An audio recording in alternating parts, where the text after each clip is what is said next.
una de las mejores formas de saber qué es algo es indagar en sus inicios, es decir, el origen. No, la película de DiCaprio no. Se trata de analizar cómo aparece o nace eso que queremos conocer más a fondo.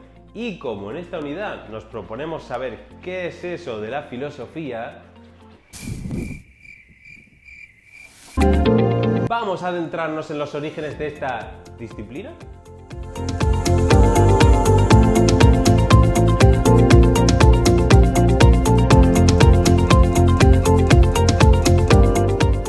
Lo primero que tendremos que hacer es diferenciar entre la filosofía como una determinada actitud que encontramos en todos los seres humanos de la filosofía entendida como disciplina diferente de otras formas de conocimiento como podrían ser la biología, la economía, la sociología, la química, la lengua, la geología, la estadística, la historia, la geografía, la química, la estadística, la sociología, la matemática, la economía, la sociología, la química, la lengua, la ecología, la geología, la estadística, la sociología, la historia, la geografía. Cuando hablamos de la filosofía como actitud nos referimos a algo específicamente del ser humano, es decir, a eso de las preguntas filosóficas. O cuando decimos a alguien que se ha puesto muy filosófico, la cuestión es que el ser humano se pregunta necesariamente por lo que le rodea. Necesitamos una explicación del mundo, nos preguntamos constantemente por todo. Yo no, profe. Quizá la mayor parte del tiempo no, vivimos sin preguntarnos muchas cosas, pero en cambio otras nos llaman la atención, sentimos mucha curiosidad y queremos saber más cosas sobre ellas. Es ahí cuando buscamos una explicación de una determinada cosa en concreto.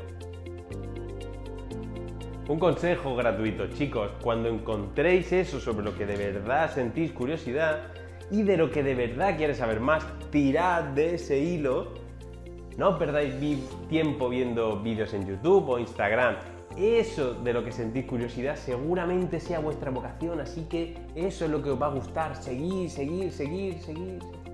Pues bien, la actitud filosófica natural del ser humano consiste en buscar la explicación que hay detrás de lo que vemos a primera vista. No, cuando decimos detrás nos referimos a lo que le da sentido a algo. Eso de lo que queremos encontrar el sentido puede ser algo muy concreto y normal o algo muy grande y general. Por ejemplo, a Newton en un determinado momento le llamó la atención la caída de una manzana. Le llamó tanto la atención a Newton que no paró hasta encontrar una explicación de ese fenómeno concreto. Pero a veces lo que nos llama la atención y despierta nuestra actitud filosófica es algo mucho más grande que una manzana. A veces lo que despierta nuestra curiosidad es el universo entero y nos preguntamos por lo que hay detrás de todo, por lo que hay detrás del universo, por lo que le da sentido. Esta pregunta por lo que hay detrás del universo, por lo que le da sentido, se lo han hecho todas las civilizaciones, todas las culturas, hasta la tribu más pequeña que nos podamos imaginar, ha elaborado una concepción que en filosofía llamamos cosmovisión sobre el origen y funcionamiento del universo. Es esta misma necesidad de sentido lo que hizo que nacieran las religiones, por ejemplo. La actitud filosófica es natural al ser humano, siempre la hemos tenido y siempre la vamos a tener. No tiene un origen, no nace en un tiempo concreto, en un momento exacto. Tampoco la inventamos o desarrollamos en un periodo específico. La actitud filosófica la tenemos de serie, viene equipada en nosotros, la llevamos de fábrica.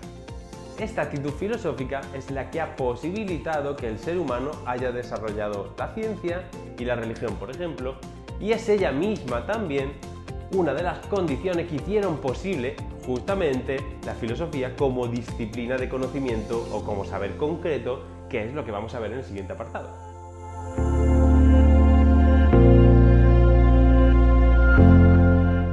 La filosofía como saber concreto sí que nace en un momento y lugar.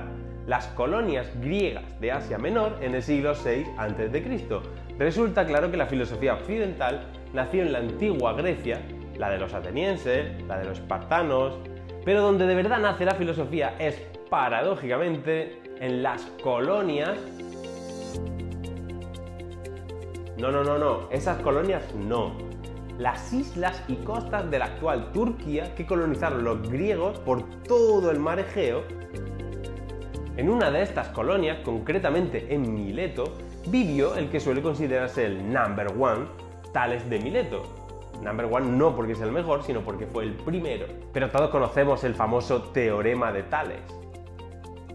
Bueno, el que no lo conozca o el que no se acuerde, que le pregunte a la profe de matemáticas. Os estaréis preguntando qué hizo Tales de Mileto para que se le considere el primer filósofo. Pues su gran logro fue explicar de dónde surge todo lo que nos rodea. Os preguntaréis, ¿eso no lo había hecho nadie? ¿Ningún griego antes que Tales, ningún egipcio, ningún babilonio se había parado a pensar de dónde venía todo? Pues sí, pero lo habían hecho recurriendo a la mitología, desde la imaginación y la fantasía. Y os preguntaréis de nuevo, ¿y cómo lo hizo Tales de Mileto? Pues Tales de Mileto es el primero que se atrevió a ofrecer una explicación sobre el principio de la naturaleza usando la razón y empleando la observación. Ya en este primer filósofo podemos identificar algunas de las características fundamentales de la filosofía. Veamos las 5 características más importantes que ya estaban presentes en el pensamiento de Tales y que son propias de la disciplina de la filosofía. En primer lugar, reconoce la ignorancia. Para cuestionarse las cosas y buscar una explicación racional, es inevitable reconocer que no sabes cómo son, cómo funcionan o cuál es su origen y principio. El camino para encontrar respuestas es reconocer que no las tienes. En segundo lugar, es un saber teórico que aspira a transformar la realidad. No se trata de un saber técnico, no aprendemos a construir algo o a fabricar nada. Se trata de un saber que comprende mejor la realidad para mejorarla. En tercer lugar, mientras que unos saberes seleccionan un aspecto determinado de la realidad, la filosofía va a intentar abarcarlo todo. La biología, por ejemplo, solo trata de explicar el ámbito de lo real de los seres vivos. De esta forma no le interesan los pensamientos, las ideas, las sociedades, la economía, la religión, solo las cosas en la medida en que están vivas. En cuarto lugar, la razón se usa como instrumento de conocimiento. A la hora de elaborar las teorías, los filósofos lo hacen a partir de la reflexión racional. Para defender una idea o refutarla, negarla o rechazarla, hay que usar la argumentación racional. Es decir, los argumentos que se usen tienen que estar basados en la razón y no, por ejemplo, en la autoridad de quien los dice o de dónde surgen, sino en la razón. En quinto lugar, se trata de un saber radical. No se detiene nunca. Cuando se enfrenta a un problema, tenemos que llegar a la raíz de donde surge el problema mismo. Se trata de llegar hasta el final. Os estaréis preguntando, a ver, si la filosofía nace en Grecia, en sus colonias por el mar Egeo, lo hace en el siglo VI a.C., ¿antes qué había? ¿Qué tipo de explicación se daba al mundo?